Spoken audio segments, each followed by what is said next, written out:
मौका देखा है। तो क्या कहना चाहेंगे आप? आज लुधियाना पहुंचे, आपने विजिट की है, तो तुमसे क्या कहना चाहेंगे? देखिए, आज लुधियाना पंजाब के उस बाढ़ग्रस्त क्षेत्र में सब जगह मेरा आना हुआ है, जहाँ पर बहुत ही बाढ़ ने तबाही मचाई है।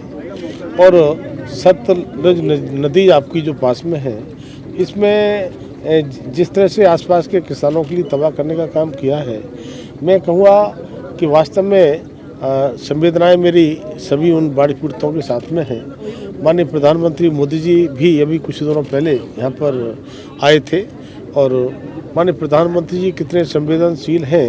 अब विचार करें कि उस समय एक कार्यक्रम था, पहले से सांसदों का भोज कार्यशाला निर्धारित था। उन्होंने स्पष्ट मना कर दिया कि मैं ऐसे समय में अपने आप भोज नहीं करा सकता जहाँ पर बाढ़ पीड़ित लोग इतने परेशान हों। इसलिए माननीय प्रधानमंत्री जी यहाँ आए भी थे और बाढ़ पीड़ितों के लिए 12,000 करोड़ का यहाँ राहत का पैकेज एक बार दिया, और साथ ही साथ जब आए तो उन्होंने देखा तो 1600 करोड़ का पैकेज और देने का काम किया है। और मैं कह सकता हूँ कि वैसे तो सतलुज नदी पहले भी एक दो बार बाढ़ आया है, लोग जानते हैं, लेकिन जिस तरह से किसान या कोई गरीब अपने घरों का पहले से चिंता करता है बरसात आने से पहले, इस तरह से इस नदी को साफ़ करने की चिंता करना चाहिए थी। लेकिन समय से पहले साफ अगर होती, और जिस तरह से कुछ खनन माफिया, मैं कह सकता हूँ कई जगह मुझे शिकायत मिली है कि वहाँ पर अवैध खनन करने का काम होता है चोरी से, तो इससे भी बहुत ज़्यादा यहाँ पर इस नदी में कटान का काम हुआ है। और मैं कह सकता हूँ कि समय राजनीति करने की बजाय सभी लोगों को एकमत होकर के इन बाढ़ पीड़ितों के साथ में खड़ा होना चाहिए। और मैं समझता हूँ बड़ी संख्या में 4 लाख एकड़ के आसपास ज़मीन जलमग्न हुई है। और मैं चूँकि स्वयं किसान हूँ, केवल किसान की फसल जो खड़ी होती है वही बर्बाद नहीं होती है, वो तो बर्बाद होती है, सड़ती है या गलती है, साथ ही साथ उस किसान के सपने भी टूट जाते हैं। और वो मिट्टी जो ज़मीन होती है वो इतनी ख़राब हो जाती है, कई वर्ष तक उस ज़मीन को ठीक करने में, उसके लिए चाहे लेवल करने में या उपजाऊ बनाने में लगता है। तब मैं कहूँगा कि आज भले ही हम यहाँ पर मूल्यांकन करा रहे हैं, और मूल्यांकन करा के सभी के लिए हर संभव मदद करने का प्रयास करेंगे, काम करेंगे भी। और इसके बाद में भी कई वर्षों तक मुझे लगता है किसान पीछे हो गया है, उसके लिए हमारी सरकारों को भी खड़ा होना पड़ेगा। और माननीय प्रधानमंत्री जी हमेशा सबका साथ, सबका विकास, सबका विश्वास, सबका प्रयास की बात केवल कहते नहीं हैं, इस मंत्र को चरितार्थ करने का काम करते हैं। और 2014 के बाद जिस तरह से गरीबों को, किसानों को काम किया है, हम सब जानते हैं, जो पिछले 60 वर्षों में काम नहीं हुआ उससे ज़्यादा काम हुआ है।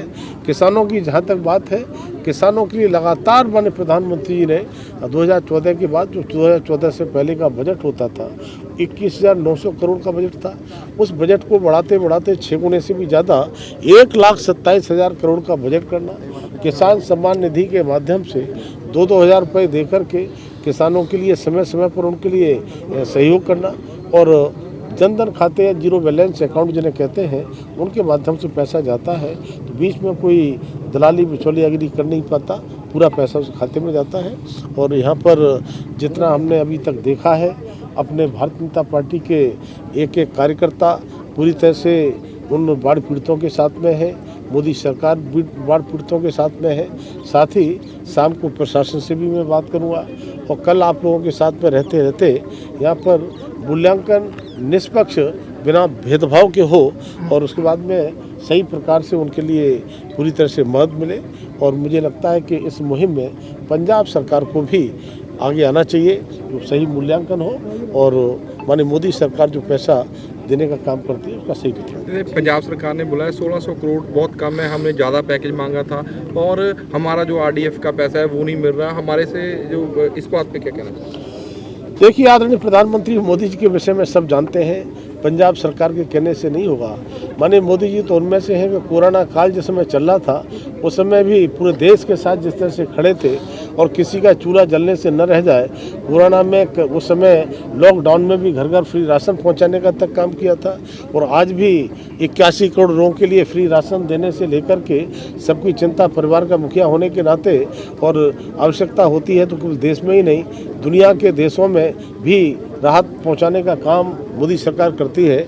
इसलिए पंजाब के साथ पूरी तरह से मोदी सरकार खड़ी है, लेकिन पंजाब की सरकार के लोग इसमें भी राजनीति देखते हैं, करते हैं। पहले अपनी जिम्मेदारियों से भागना नहीं चाहिए, अपनी जिम्मेदारियों को उठाना चाहिए, उसके बाद अगर बात करेंगे तो ठीक। और मोदी सरकार ने 12,000 करोड़ और 1,600 करोड़ जो दिया है उसका सही प्रकार से मूल्यांकन करके सही समय से जल्दी कैसे वो राशि पहुँचे इसकी चिंता करना चाहिए।